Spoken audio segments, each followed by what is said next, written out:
All right.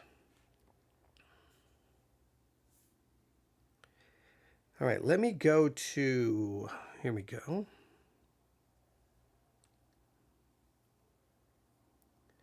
Checking notifications, nothing negative. That's always positive. Let's do a Theology Central search. We find the podcast. We go over to the artwork. Hang on. How do I sound? Checking notifications, nothing. All right. We have that ready to go. All right, I think we can begin here in just a minute. I doubt anybody's going to be tuning in, so I'm just going to go ahead and go over here to webcast, if I can get it to work.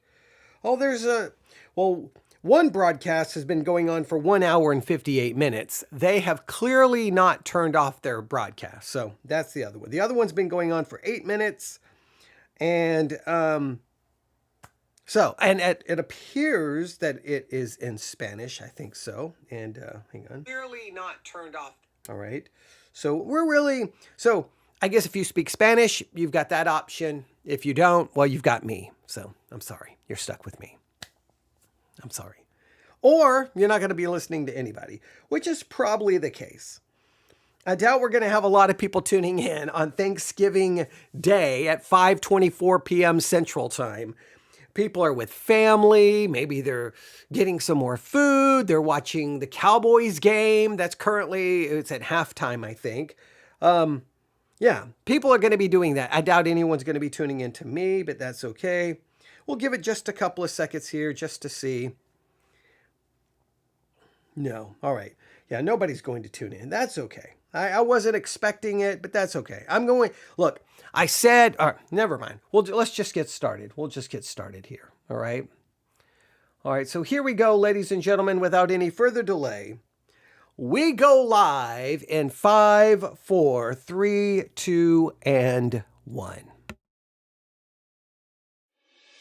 Looking at our world from a theological perspective, this is the Theology Central Podcast, making theology central. Good afternoon, good early evening, wherever you may be, however you may be listening. Now, to be fair, whenever you may be listening, thank you so very much for tuning in. If you're listening on Thanksgiving Day, which is when I'm broadcasting, I hope it's been a great Thanksgiving for you.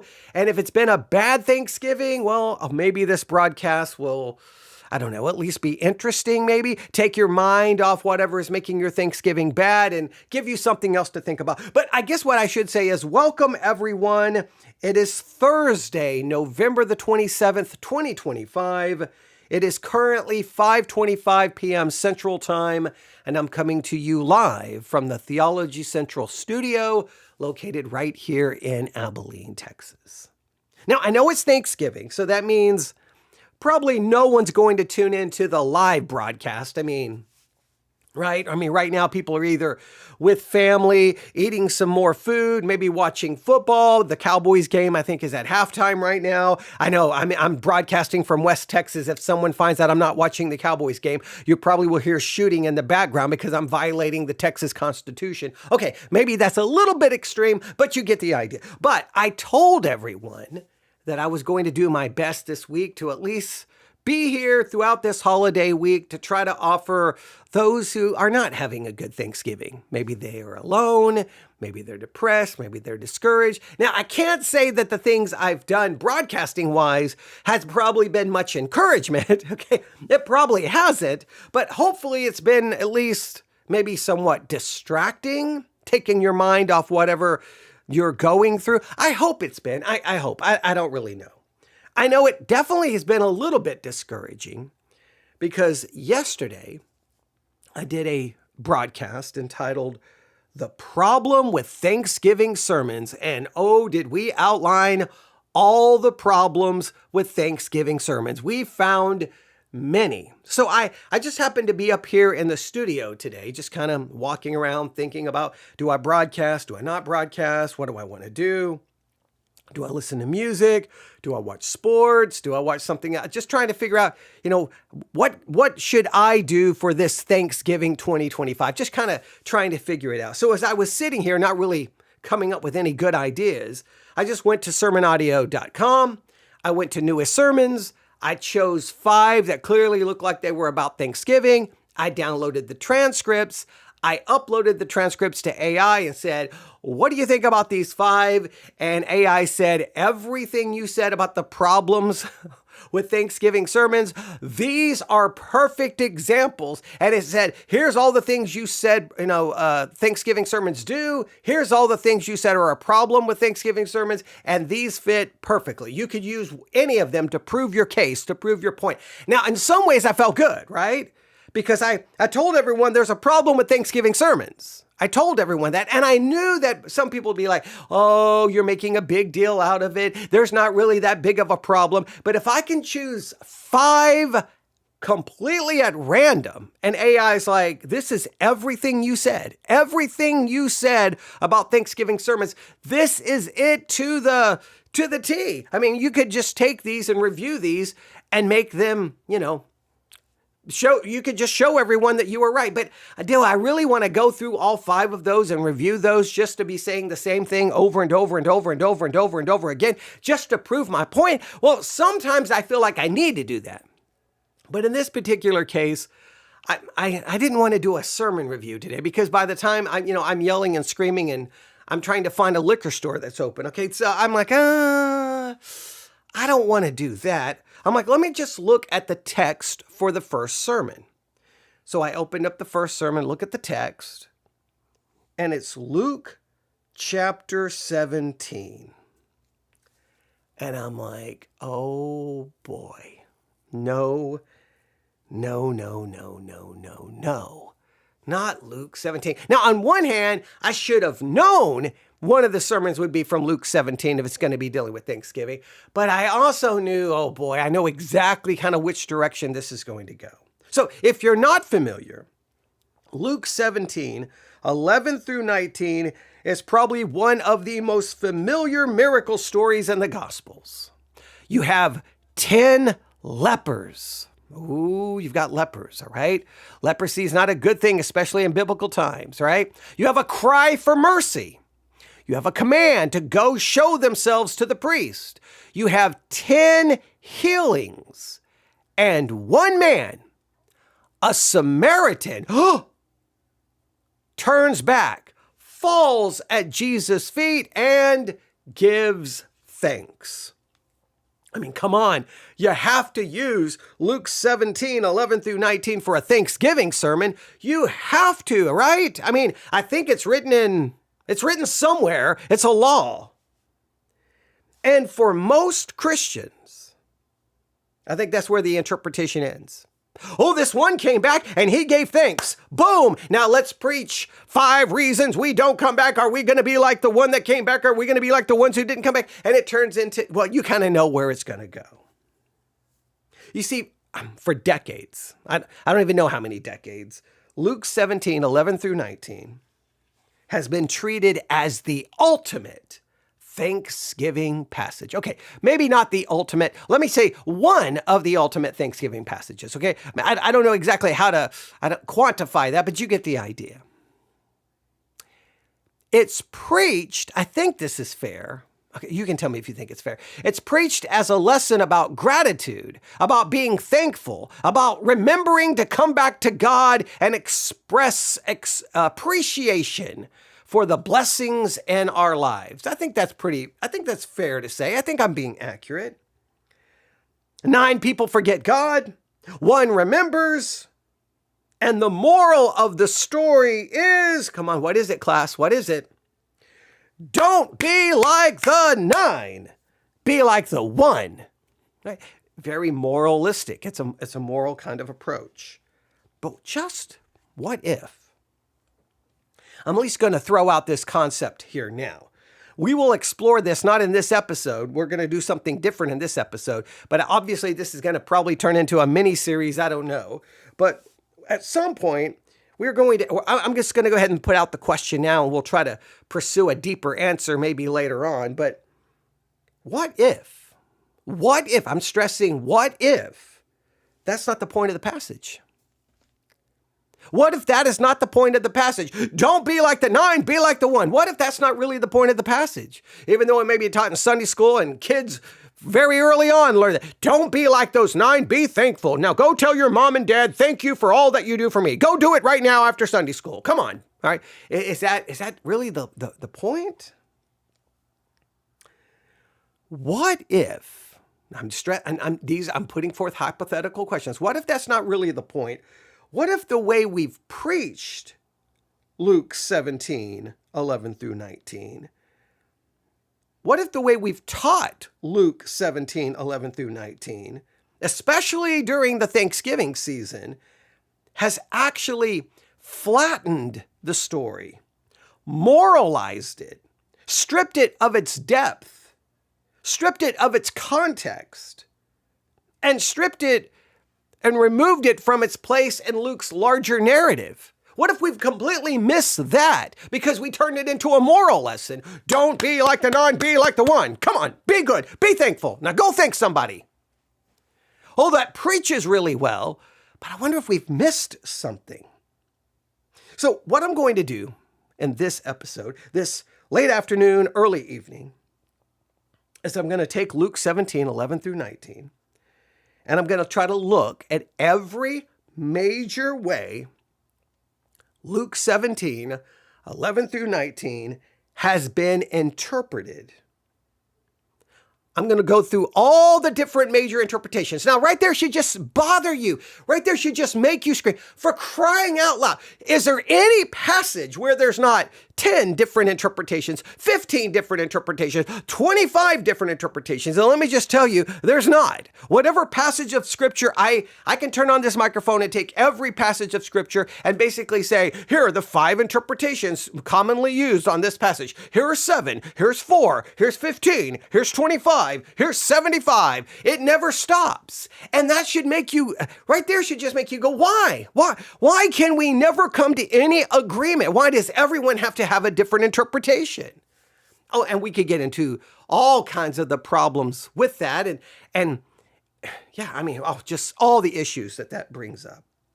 But I'm going to try to walk through every single one of them. All right. I'm going to do my very best. All right. And I'm going to ask maybe some questions like, why does almost every interpretation miss the point? I think all the interpretations miss the point. Now, you may not think so, but I think it missed the point. I may give you a little hint of what the point is, but just whatever I say about what I think the point is, just remember, ultimately, and this episode will cover all the major interpretations. Then we'll take a step back, do maybe an observational outline of it. We'll place it in its context, and then we'll just start doing some work on it as we do with, well, everything. That's what we try to do here, right? We try to go deeper than what most people are willing to go, all right? So let me ask you, in your mind, Luke 17, 11 through 19, now forget church, forget Sunday school, forget vacation Bible study, or Bible school, forget Awana, forget all of those church activities. What is the point of Luke 17, 11 through 19? What is the major point? Now, your answer is going to tell me how you've been trained hermeneutically. You've been either trained by the church, which is going to be more of a devotional, moralistic approach. And that's probably what you're going to give me. And I'm going to be like, that's a problem. Why, and I'll just ask some more questions. Why do we tend to turn this lesson about let me say it this way. Maybe I should state it this way. Why do we turn this into a lesson about gratitude? Maybe I should state it that way. Why do we turn it into a lesson about gratitude? Why do we make the Samaritan into a model of good religious behavior? Why do we make the 9 lepers into warnings about spiritual laziness or false conversions? Why do we moralize a miracle narrative that Luke places in the middle of Jesus marching towards Jerusalem, towards the cross, towards the clash with the temple system and the end of the Mosaic order. Why in the middle of that, we turn this into we moralize this miracle, even though it's right in the middle of this narrative. It has you have to see the narrative that's being crafted, but we rip it out of the narrative that's being crafted and turn it into a moral lesson. Be thankful. Have an attitude of gratitude. Don't be like these horrible other lepers who didn't come back to give thanks.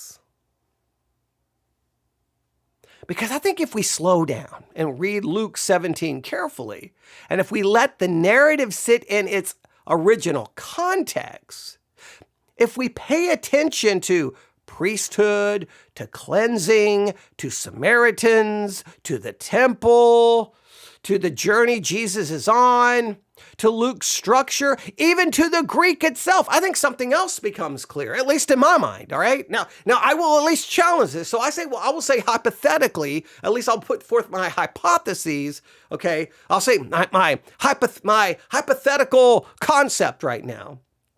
I don't think the passage is about gratitude. I think it's about Christ. I think it's about cleansing. I think it's about the coming collapse of the old covenant system. I think it's about the breaking in of the kingdom of God. I think it reveals far more about Jesus than it does the Samaritan. I know what we have a tendency to do is we make everything about us. See, be like a Samaritan. Instead of looking at Jesus, we see the Samaritan, or we see the bad people who did not give thanks. It's either about being a bad person or a good person. And Jesus, well, I mean, he's there, but I mean, he's secondary to all of this.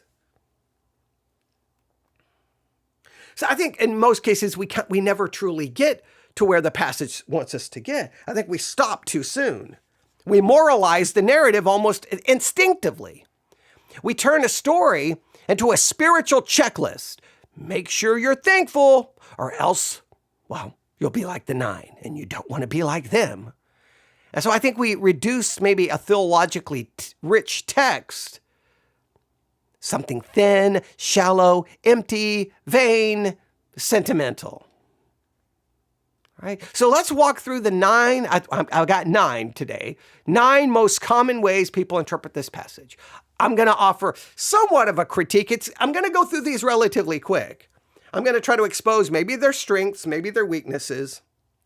I may try to expose some of the assumptions behind them to some level. And then it's only after we've cleared all of that kind of clutter, then we'll ask the question I think that really gets asked. What is Luke actually saying? What was Jesus actually revealing? Why do we keep misreading the passage year after year after year after year in church after church after church after church after church? So are you ready? Here are the common interpretations of Luke 17, 11 through 19. I guess first I will read the text to you. And it came to pass, now please note, this is chapter 17, verse 11. We're jumping in verse 11. That means there's 10 verses before it.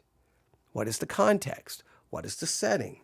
Please note, 19 is the end of this story about these lepers, but the chapter goes all the way down to verse 37. What comes after? Does it have any connection to what came before? A lot of things to consider that typically gets left out in this story.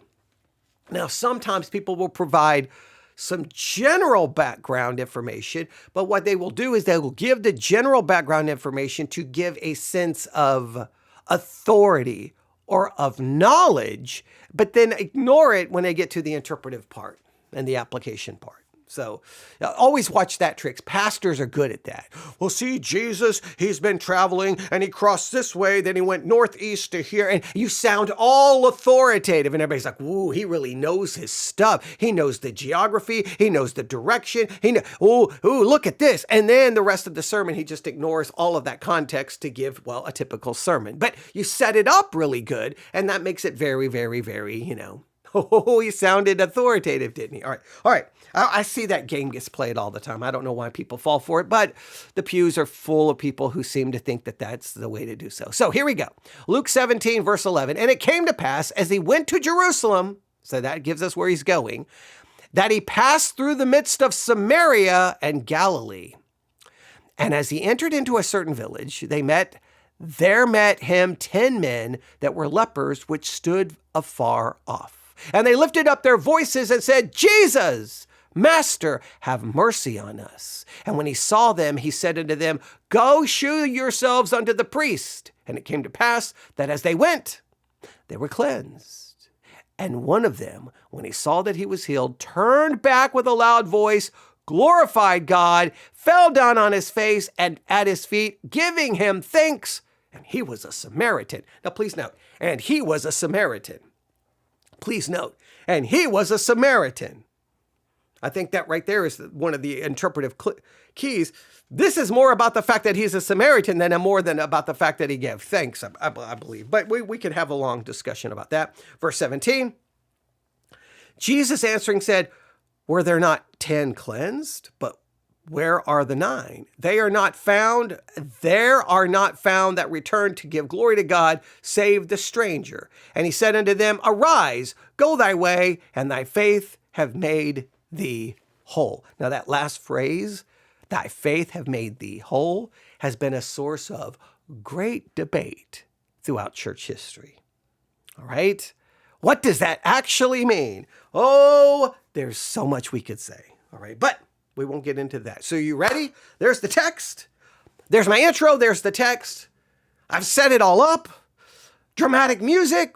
Dun, dun, dun, dun. Ladies and gentlemen, sit back because for the next, I don't even know how long, I'm going to walk you through the common interpretations of Luke 17, 11 through 19. If you learn these interpretations and memorize them, the next time you hear a sermon on Luke 17, 11 through 19, you should be able to identify which interpretive model they are using. Please note, it's not the only one, okay? All right, here we go.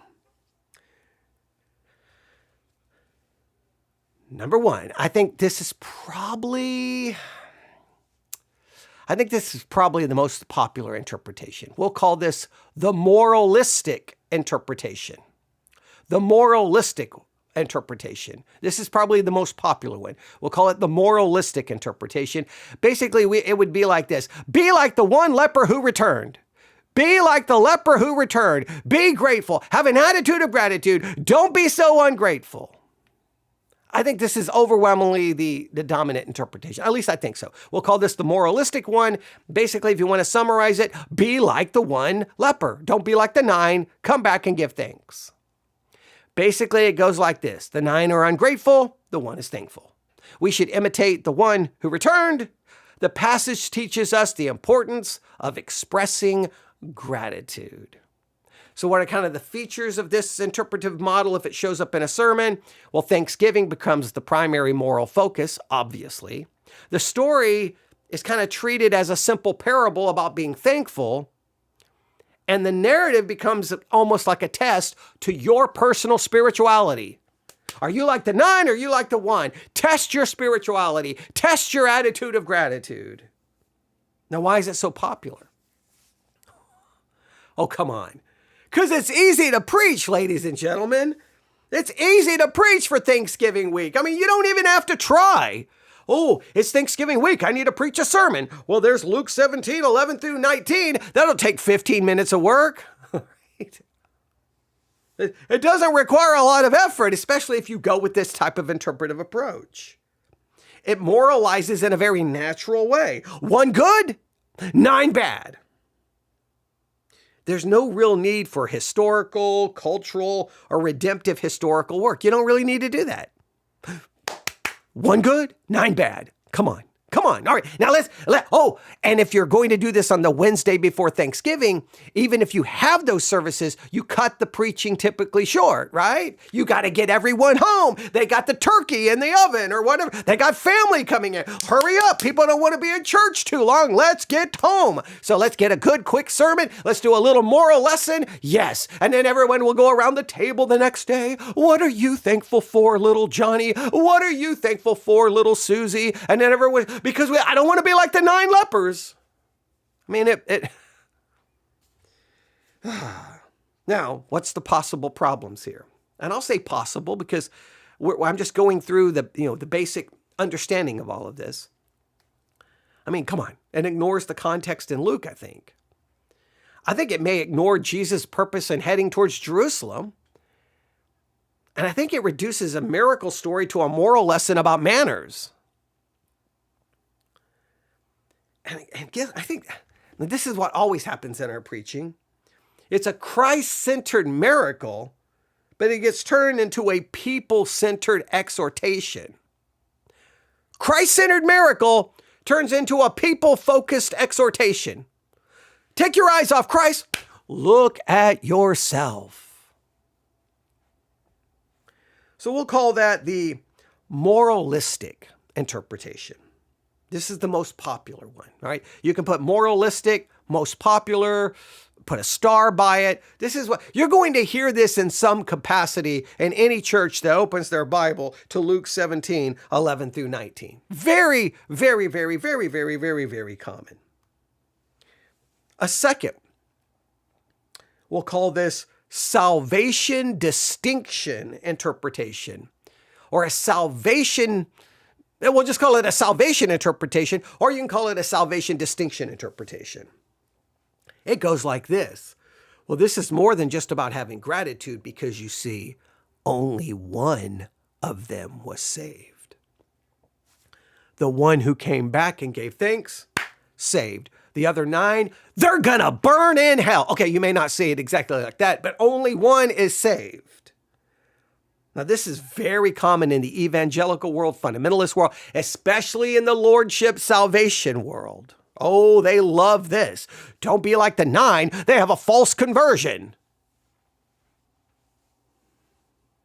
All 10 are healed, but only one was saved. And it comes down to that phrase, thy faith have made thee whole.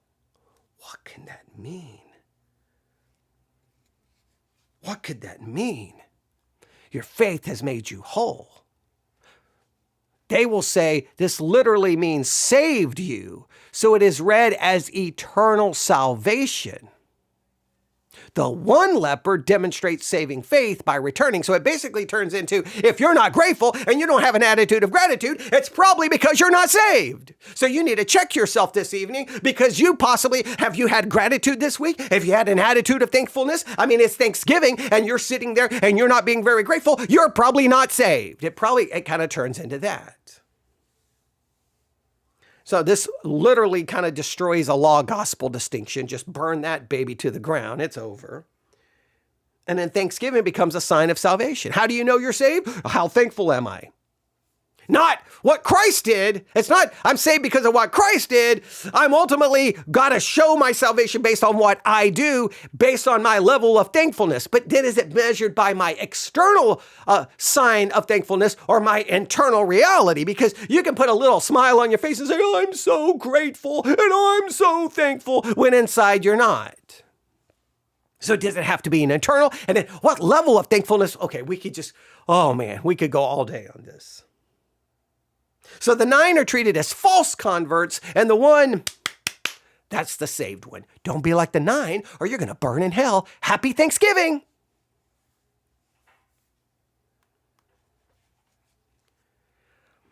Now, part of the problem, we could get into this. Many would argue, wait a minute, the Greek there can mean saved, made whole, or restored. It's kind of theologically ambiguous. Saved from leprosy, made whole from leprosy, restored from leprosy. Does it have to mean, now you're going to heaven? All right. Is there any indication Jesus condemns the 9? Does Jesus condemn the 9?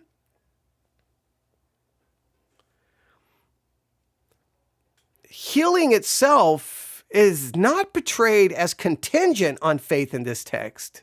Or is it? I mean, they were healed whether, all of them were healed whether they came back or not. The faith didn't heal them, right? They were all healed. Did the healing go away because they didn't come back? Everybody, so then all 10 were healed, then all 10 had faith. I mean, there's a lot of questions we could have here. And doesn't this kind of ignore Luke's broader themes? I don't know. So what's the first one, class? The moralistic one. This is the popular one. This is where all the cool kids sit, all right? That's the cool kids table, is the moralistic one. The lordship table is the salvation distinction interpretation, all right? If you have a strong lordship kind of mindset in your church, you'll probably hear that. What's the third one? The third one is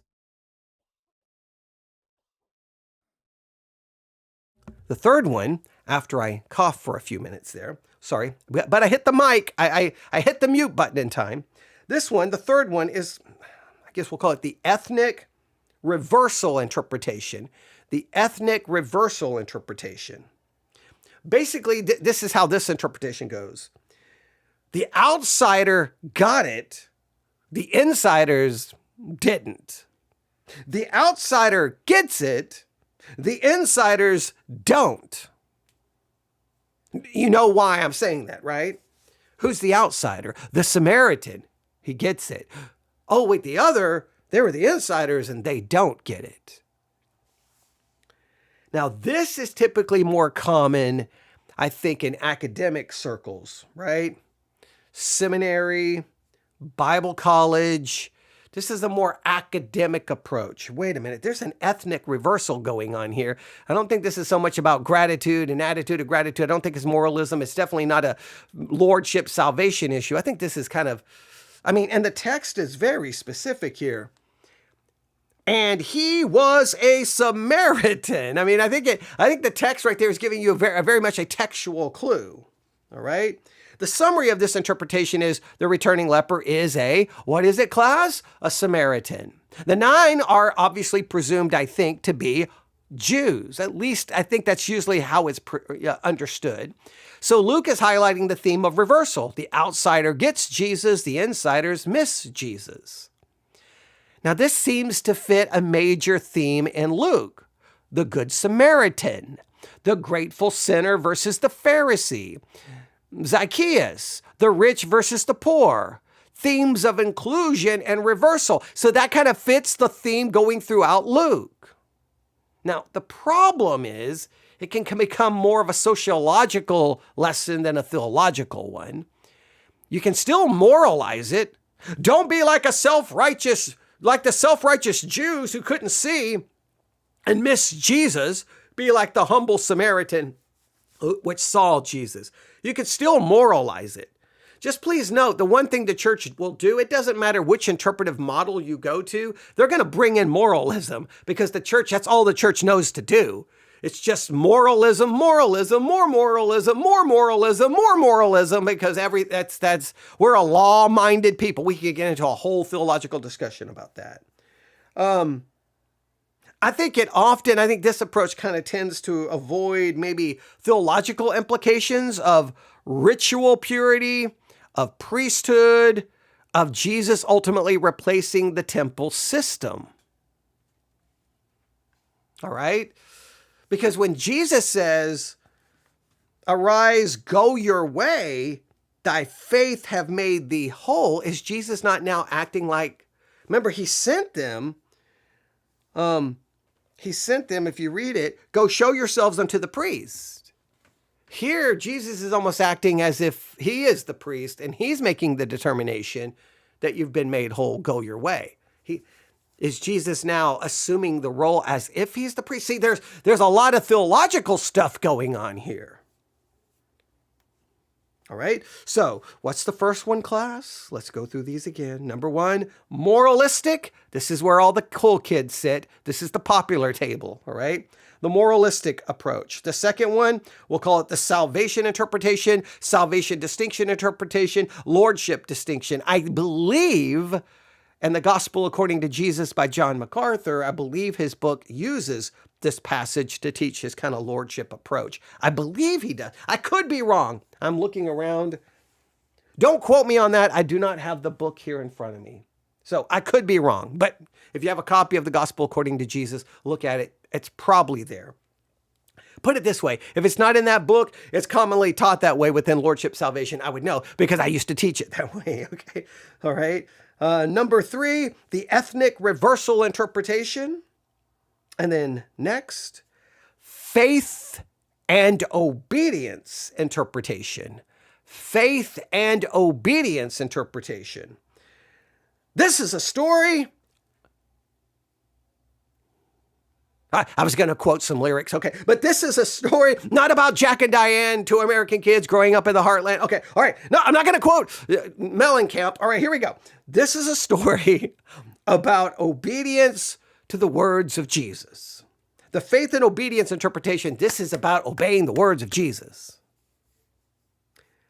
All 10 obey because they go show themselves to the priest. Healing comes as they go. Faith is portrayed as obedience to Jesus' words before seeing results. So faith and obedience, if you have faith, you will obey. So faith equals obedience becomes really the center of this. Faith becomes obedience. But there's a couple of problems here. Obviously, it turns into a very works-based mindset, very kind of lordship-ish in some ways. You kind of, once again, you minimize the identity of Jesus or the redemptive purpose, or a lot going on here. And I think it kind of becomes a therapeutic moralism. Obey even when you don't see it, and God will bless you. Hey, you go ahead and believe you're going to be healed. Oh, this can be very charismatic as well.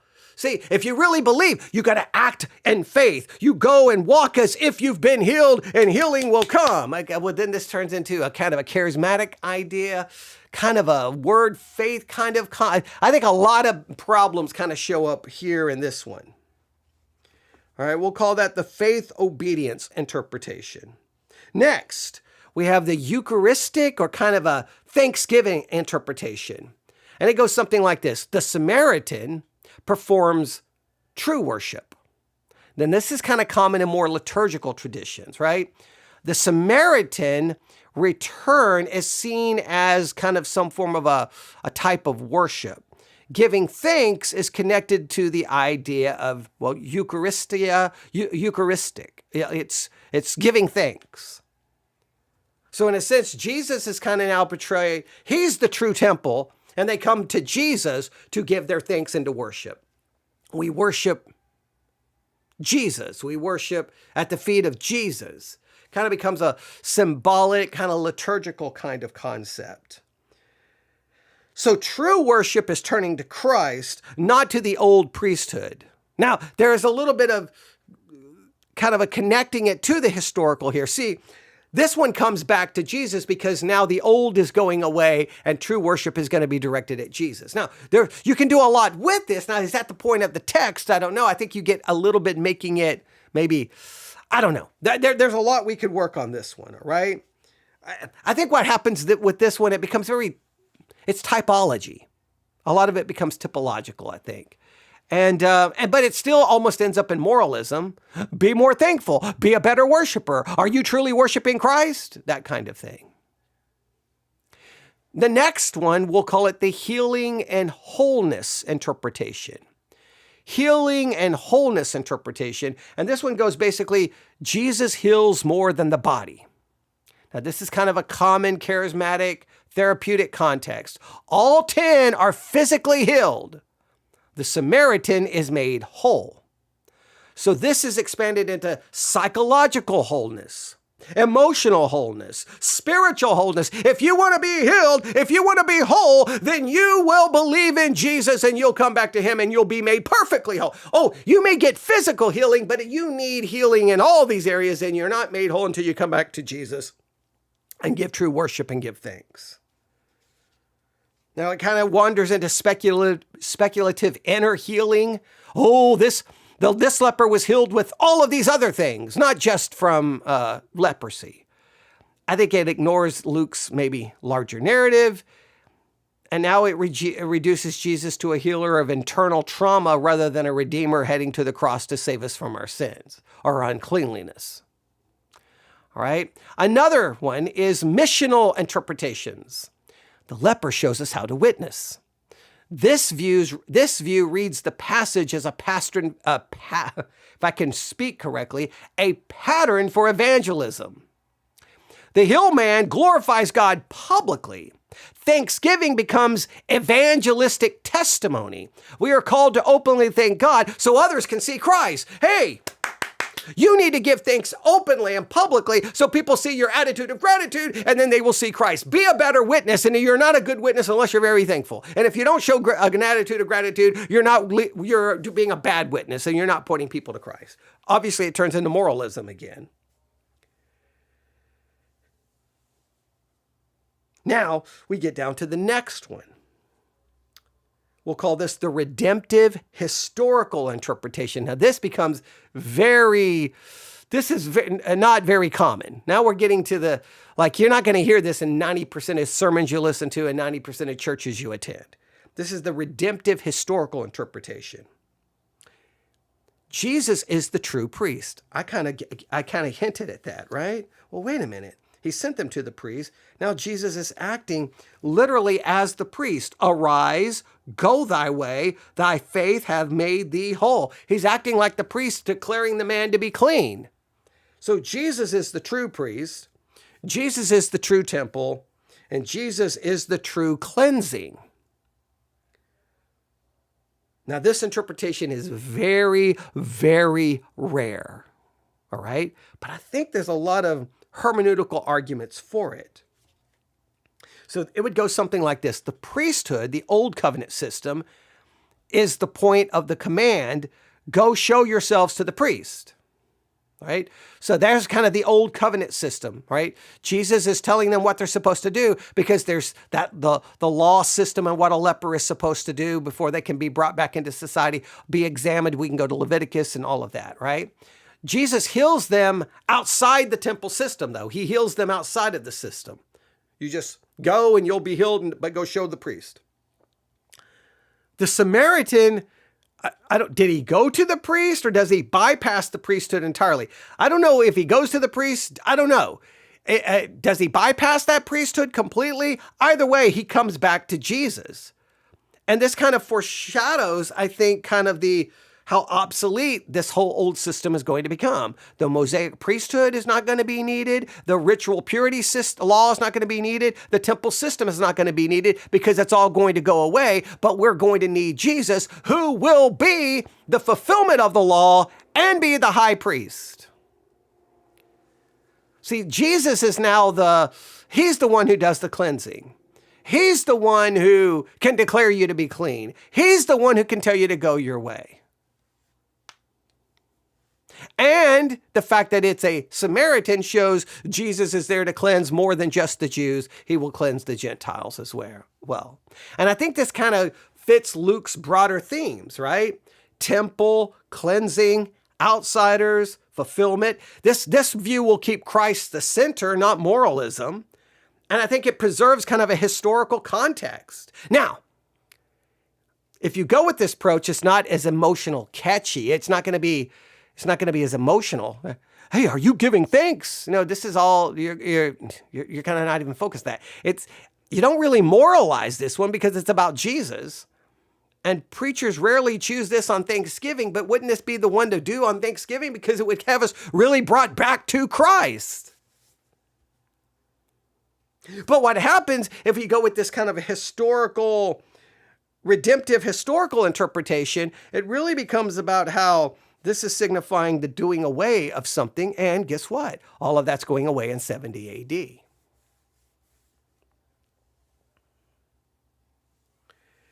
So that's the, what are we calling it? Redemptive historical interpretation. I guess I'll go with that.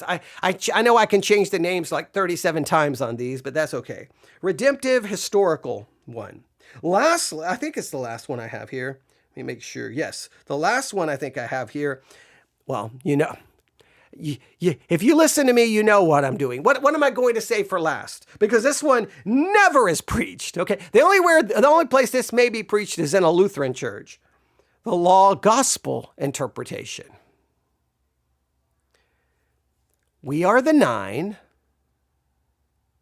Christ is the one who gives thanks perfectly.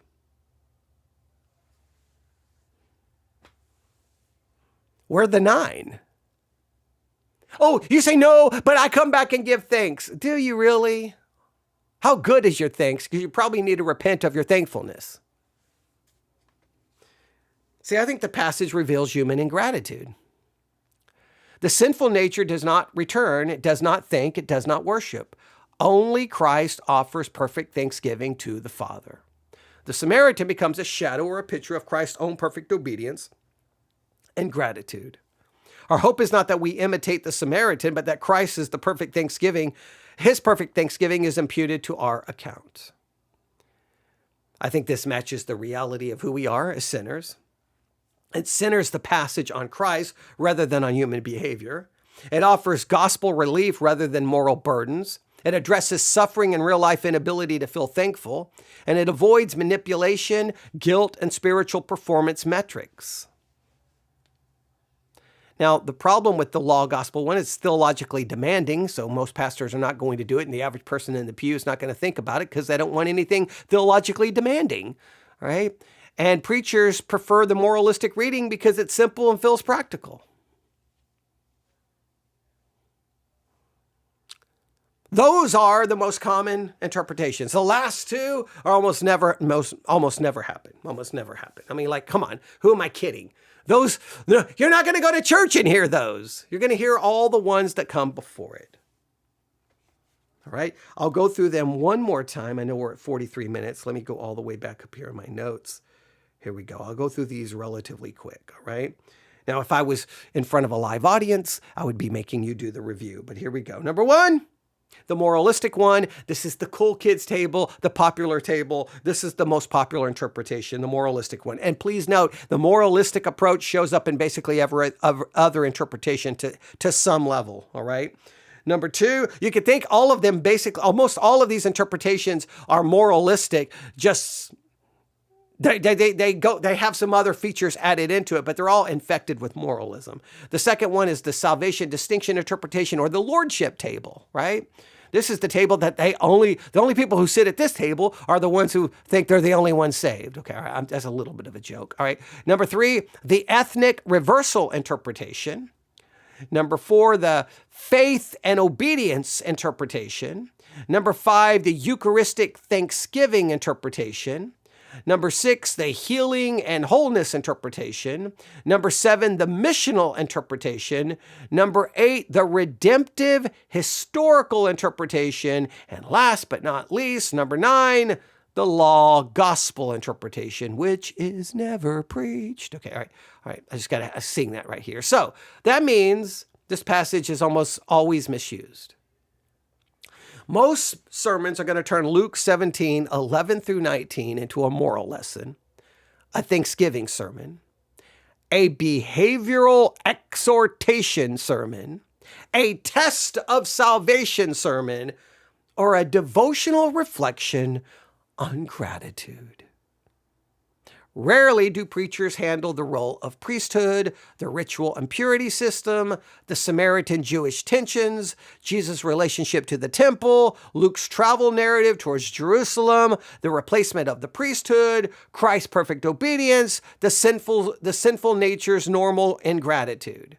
So the typical treatment falls into moralism, sentimentalism, spiritual performance, therapeutic readings, and Thanksgiving cliches. That's what you get when you go to church. So that leaves the passage unexamined, and under-exegeted.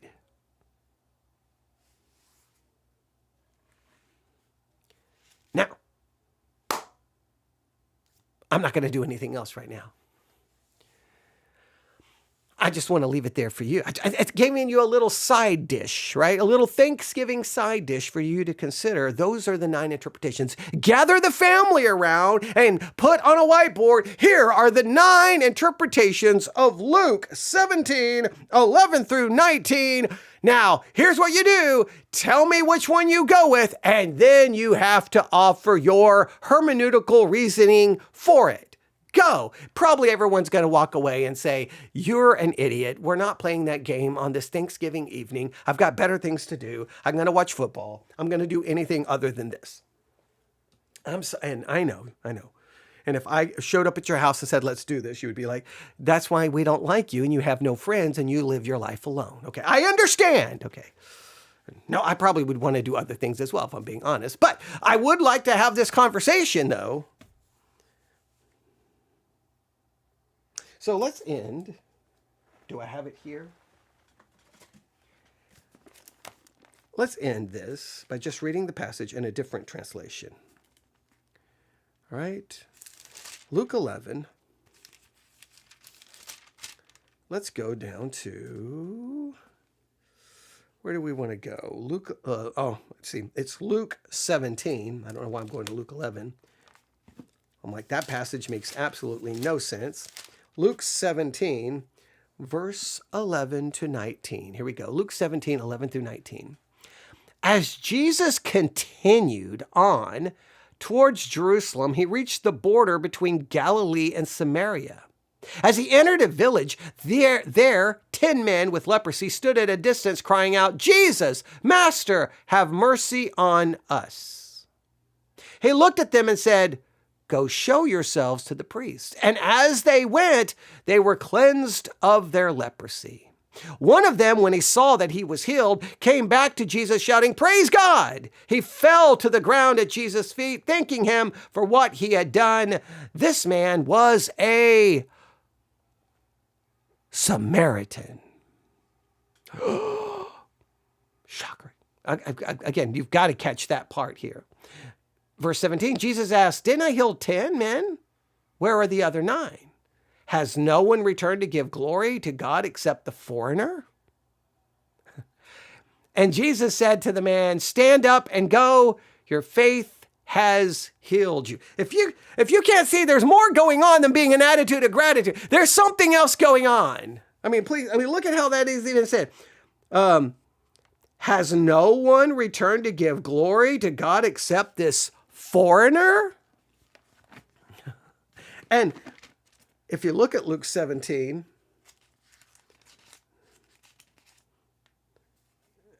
verse 1, one day Jesus said to his disciples, so is 11 continuing this discourse with his disciples? But then in 20, one day the Pharisees asked Jesus, so we have to identify exactly who he's speaking to. What point is he trying to get across? Is he trying to make a point about thankfulness, or is he trying to make a point about Samaritans versus others? Come on, what's the real point? Now, the point, sometimes when we find out what the real point is, it destroys all the sermons and all the preaching, and it really, but you go to church and you don't get the real point of the text, you get stinking sermons. That's why I hate this sermon structure, and I think it needs to be burned to the ground. But, all right, I already want to jump in and let's start some observational work, but there you go. So I want you to read Luke 17, 11 through 19. This is what I want you to do. And I want you to write down what you think the main point is. All right? But I want you to write down your justification for why you think that's the main point. I want you to consider those 9 main ways of interpreting the passage. Choose which one you think is best. Write down some justification for why you think it's best. Happy Thanksgiving. There we go. We'll do more work soon. All right. It's now a little after 6 p.m. Central Time.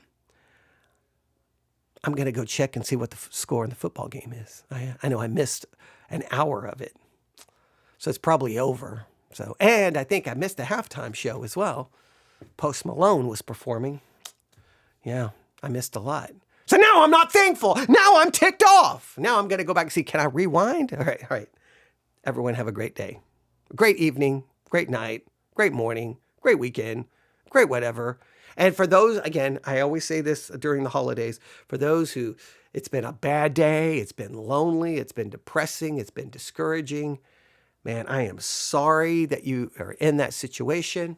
And maybe I'll do something later tonight, Maybe, I don't know. I wish I had the words, but I don't really have the words to say. Just know you don't have to put on a fake church face.